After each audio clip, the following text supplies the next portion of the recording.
trabaho, pinapasok walang ati.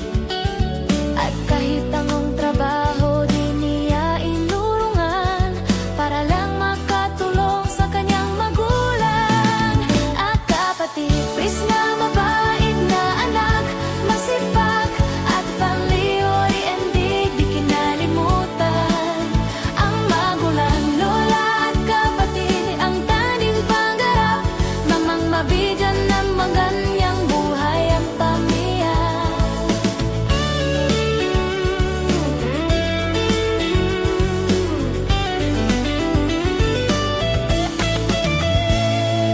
Ang tanging pangarap, makaahon sa hirap ng buhay. Ang tanin na sa isip lamang mapatayuan ng sariling baay ang gumga magulang at mabawi ang yupang isinala.